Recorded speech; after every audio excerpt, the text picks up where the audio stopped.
Letztens habe ich eine Zeitkapsel geöffnet. Ich habe viele davon. Manchmal ist es ein Koffer, manchmal ein Schuhkarton, voll mit Erinnerungen, Karten, Briefen, allem, was ich einfach nicht wegwerfen kann.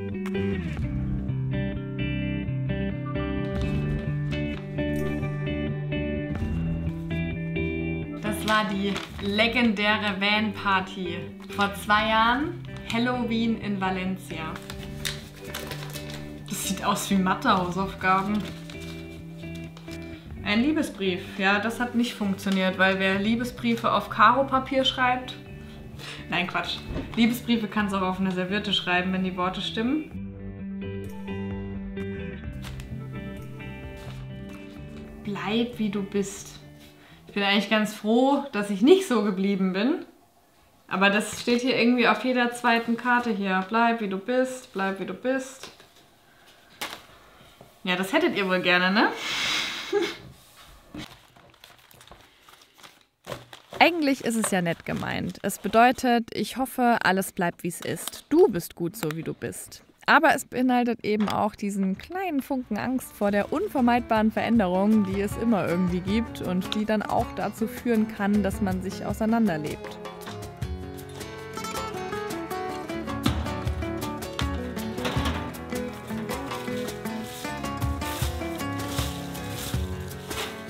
Herbst löst immer erstmal bei mir Panik aus, also generell eigentlich jeder Jahreszeitenwechsel, weil ich hasse Veränderungen, wenn sie von außen kommt. Ich kann es ja mal gar nicht leiden, wenn äußere Umstände eine Veränderung verlangen. Dann fühle ich mich übergangen, überrumpelt, weil es war doch gerade alles so gut, wie es ist. Der Sommer hat mir so viel Spaß gemacht und ich habe mir einfach gewünscht, dass das jetzt immer so bleibt. Deswegen kann ich den Spruch ja auch irgendwie verstehen. Aber nichts bietet so viel Weiterentwicklungspotenzial wie eine Veränderung. Und daher nehme ich den Herbst gerne zum Anlass, um mich aus meiner Komfortzone zu bewegen und werde die letzten Wochen des Jahres wieder mit meinem Wohnmobil verreisen.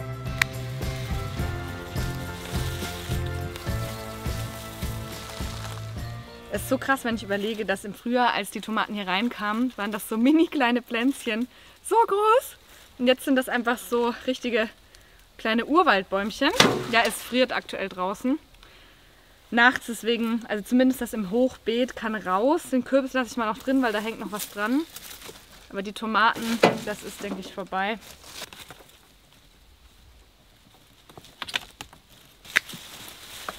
Wow.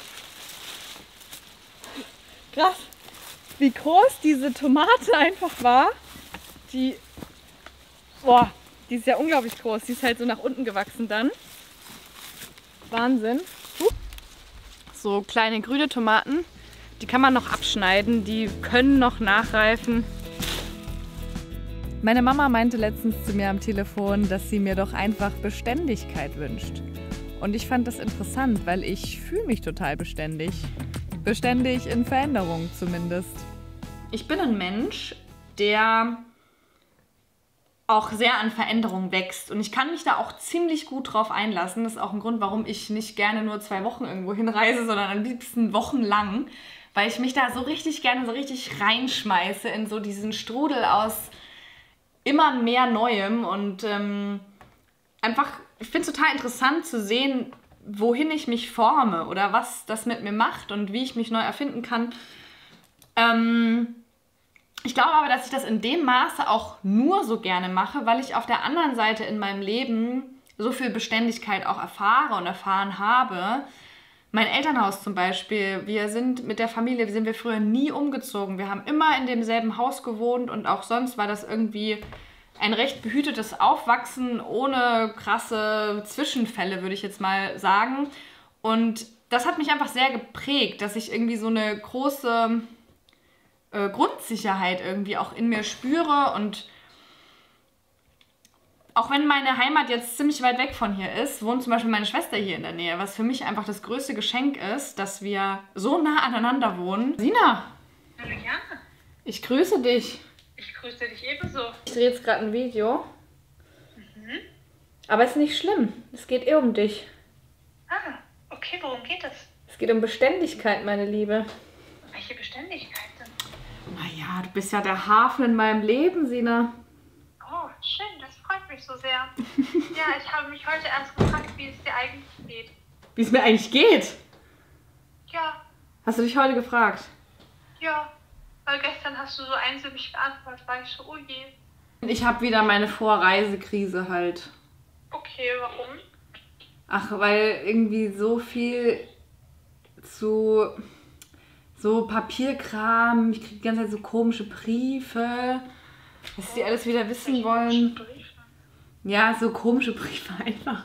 Und ich muss ganz viele Ohrringe noch fertig machen. Aber weißt du, was ich gerade mache, Sina? Was machst du? Ich mache das, was man nach 5 Jahren Kunststudium so macht. Ich sag dir, Malen, Nachzahlen ist der Hammer. Du musst gar nichts hinterfragen.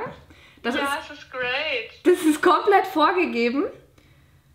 Und es macht trotzdem Spaß. Es ist wirklich unglaublich. Und ich habe das, glaube ich, vor 1,5 Jahren mal angefangen und dann halt, wie es immer so ist, nicht zu Ende gemacht. Und jetzt ist hier die Zeit.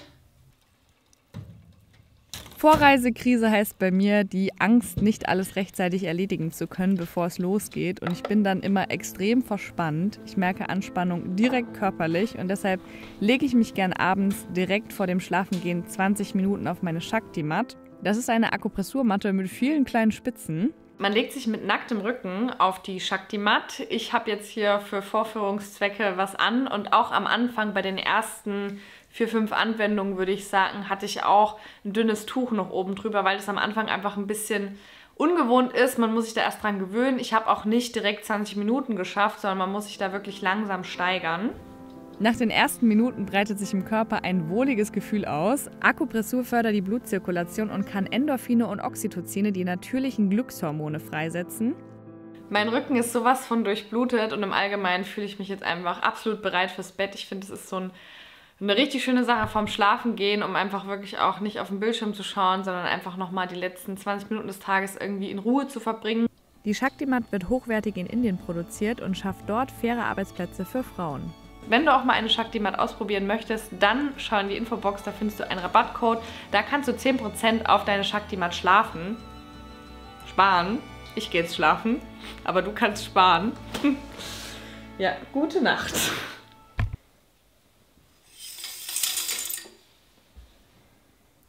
Heute ist ein Tag mit einer möglichen großen Veränderung. Ich beginne den Tag mit einem Lebkuchen, einem Brezeln-Lebkuchen, Herz. Und ein Schwarztee. Ich habe aktuell Schwarztee und einen Schuss Kakaomilch. Das ist mega gut, kann ich empfehlen. Ah ne, ist noch zu heiß. Ja, genau. Heute eventuell eine große Veränderung. Steht bevor. Ich schaue mir heute ein Haus an. Ich habe mir letzter Zeit ein paar Häuser angeschaut. Ich weiß noch nicht so ganz, was ich möchte. Also entweder es wird wieder so was Cabin in the Woods mäßiges, was ganz Kleines, vielleicht aus Holz. Oder ein Schloss. Also dazwischen gibt es irgendwie gefühlt nichts. Also ich merke, die Sachen, für die ich mich interessiere, sind entweder extrem klein oder extrem groß. Ja, und auch extrem baufällig. Es ist heute super gutes Wetter, was ein bisschen fatal ist, weil Häuser bei Sonnenschein anzuschauen ist cool, weil die Häuser dann sehr schön aussehen, aber so ein Haus muss halt auch bei schlechtem Wetter irgendwie genug Licht haben. Ich glaube, ich muss die andere Brille aufsetzen. Mit welcher sehe ich irgendwie kompetenter aus? Weiß nicht, ich glaube vielleicht fast mit der.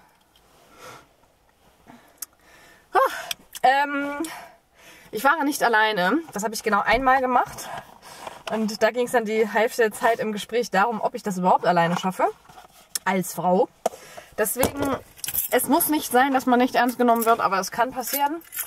Und generell macht es natürlich Sinn, irgendwie sich das mit mehreren Leuten anzuschauen. Mehrere Augen sehen mehr als 2.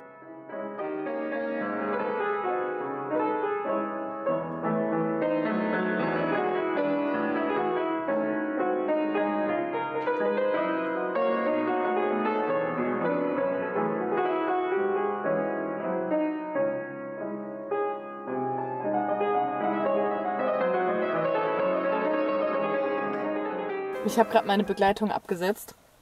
Wir waren noch was essen und haben so ein bisschen drüber geredet. Ja, ist irgendwie eine krasse Entscheidung. Ich hatte vor 2, 3 Wochen was angeschaut, wo ich zugesagt hatte, wo mir aber dann der Käufer abgesagt hatte, weil jemand anders schneller war. Und da war es mehr so ein klares Ja von meiner Seite aus, weil einfach das Risiko relativ gering war. Das ist jetzt bei der Sache irgendwie anders, weil es einfach so groß ist. Ich werde jetzt heute erstmal gar nicht so sehr noch drüber nachdenken, glaube ich, weil ich habe das jetzt genug schon besprochen. Und muss erstmal eine Nacht drüber schlafen und irgendwie erstmal andere Sachen machen. So krass, oder? Also man könnte das jetzt kaufen, also ich könnte das kaufen und dann würde sich mein Leben von heute auf morgen einfach komplett verändern. Weil das einfach die nächsten Jahre meinen Alltag prägen könnte. Oder ich kaufe es nicht und es kommt irgendwas anderes. Es ist einfach, das Leben ist so voller Möglichkeiten, das ist irgendwie skurril. Man kann viel machen, man kann es auch lassen. Es bleibt spannend. Gut. Wir kommen jetzt richtig in die schönen Herbsttage, in denen irgendwie die Luft so klar ist und der Himmel so krass blau. Das war den ganzen Tag schon so. Und jetzt ist die Sonne eigentlich schon untergegangen, aber der Himmel ist noch blau. Das ist einfach so schön, aber sehr kalt. Sehr, sehr, sehr kalt. Ich werde jetzt den Ofen anmachen und dann wird es gemütlich.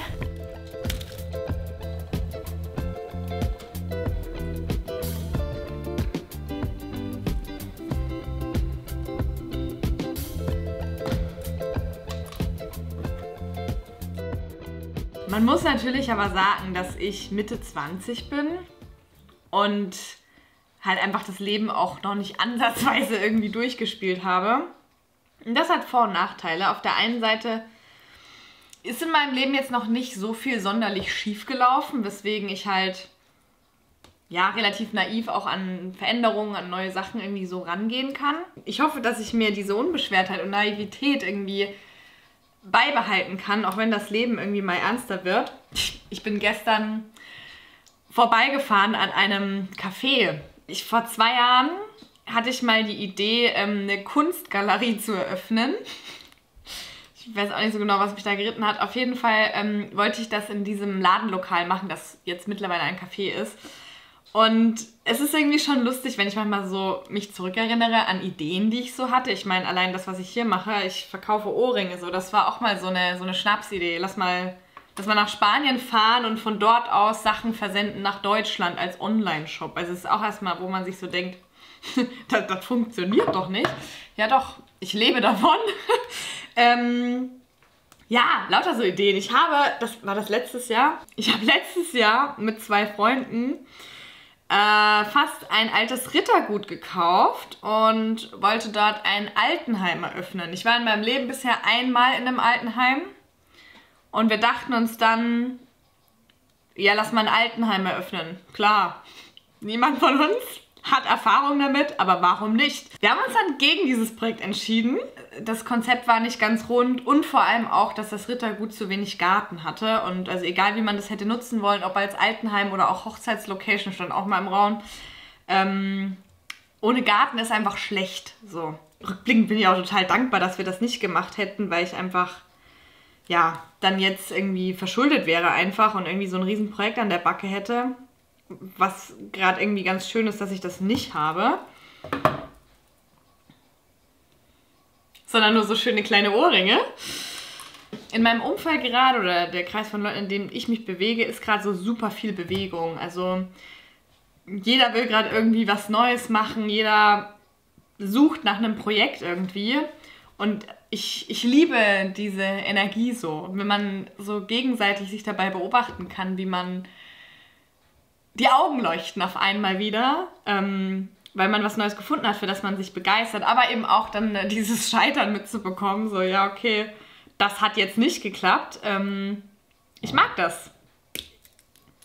Und wenn ich mal so um die Leute um mich herum schaue, wünsche ich eigentlich keinem von uns, dass alles so bleibt, wie es ist, weil ich kenne deren Potenziale und ich weiß, was da alles noch werden kann. Und ich wünsche da einfach jedem das Beste. Und auch die Leute, die mir hier in die Karten geschrieben haben, bleib wie du bist, ich bin mit den meisten davon nicht mehr befreundet, weil ich mich verändert habe, weil die sich verändert haben und es einfach nicht mehr zusammenpasst, was okay ist. Manchmal würde ich schon gern vorspulen und wissen, wo ich so in 10 Jahren bin oder so. Und wenn es hier wäre, wenn ich immer noch hier sitzen würde und Ohrringe basteln würde und ich bin dabei glücklich, dann ist das so. Man muss sich nicht zwangsläufig ständig verändern. Auch Veränderungen im Außen sagen auch nicht so viel über da drinnen aus. So gibt es so viele Arten von Sachen, wie man sich weiterentwickeln kann.